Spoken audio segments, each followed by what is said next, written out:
আসসালামু আলাইকুম, কি খবর সবার? আই হোপ সবাই ভীষণ ভালো আছো। আমি আবারও সবাইকে অনেক অনেক থ্যাঙ্কস জানাতে চাচ্ছি, বিকজ তোমরা আমার এই নিউ পেজটাকে এত বেশি ভালোবাসার সাপোর্ট দিচ্ছ।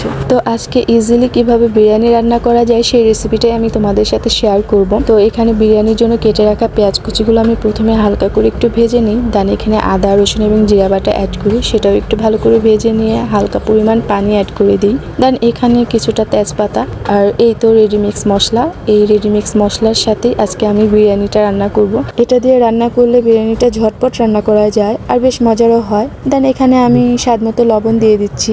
ও হ্যাঁ, এখানে মশলার প্যাকেটের পুরোটাই আমি এখানে অ্যাড করেছি, যেহেতু আমার এখানে 1 কেজি পরিমাণ গরুর মাংস আছে, তাই আমাকে পুরো প্যাকেটটাই এখানে ইউজ করতে হয়েছে।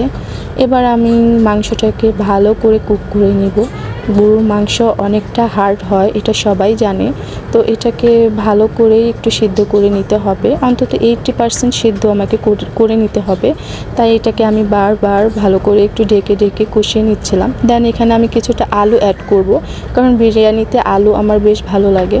তারপর এখানে আমি টক দই ইউজ করব। দেন একটু ভালো করে নেড়ে চেড়ে এখানে আমি গোটা কয়েক কাঁচামরিচ অ্যাড করব, বিরিয়ানিতে যেন কাঁচামরিচের ফ্লেভারটা বিরিয়ানিকে আরও বেশি মজাদার করে তোলে। এটাকে ভালোভাবে কষিয়ে নেবার পর আমি এখানে ধুয়ে রাখা পোলার চালগুলো অ্যাড করে ভালো করে ভেজে নেব। পোলার চালটা একটু ভালো করে ভেজে নিলে হয় কি, ভাতটা নরম হয় না, খুব সুন্দর ঝরঝরে হয়। তো এখানে আমি চালটা ভালো করে ভেজে নেবার পর, যেহেতু এখানে 1 কেজি পরিমাণ চাল, তাই আমি 1 লিটারের একটু বেশি পানি অ্যাড করব। আর ভাতটা যখন বলক এসে পড়বে তখন জালটা একেবারে লো হিটে রেখে দেব, আর এটাকে ঢাকনা দিয়ে ঢেকে কিছুক্ষণ দমে রেখে দেব।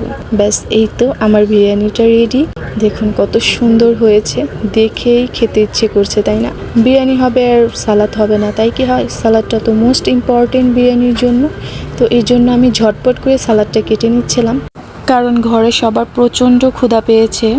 কারণ আজকে স্কুলে গার্ডিয়ান মিটিং থাকার কারণে আমি বাসায় রান্না করতে পারিনি। আমি রোজ সকালেই রান্নাটা সেরে ফেলি, বাট আজকে সেটা হয়ে ওঠেনি, স্কুলে সময় দিতে হয়, তাই আমার রান্নাটা অনেক দেরি হয়ে যায়। এখন বাজে প্রায় 3:30, তো সবার তো খিদে লাগবেই, এর জন্য খুব তাড়াহুড়ো করতেছিলাম। ফাইনালি আমার রান্নাটা কমপ্লিট। এবার আমি পরিবেশন করে নিচ্ছি। দেখুন দেখতে কত সুন্দর লাগছে, স্মেলটা যে কি ছিল, মাশাআল্লাহ। পরিবেশন কি করব, গ্রানে আমার ক্ষুধা যেন আরও দ্বিগুণ বেড়ে গেছে। সো আজকের মতো এই পর্যন্তই, আল্লাহ হাফেজ।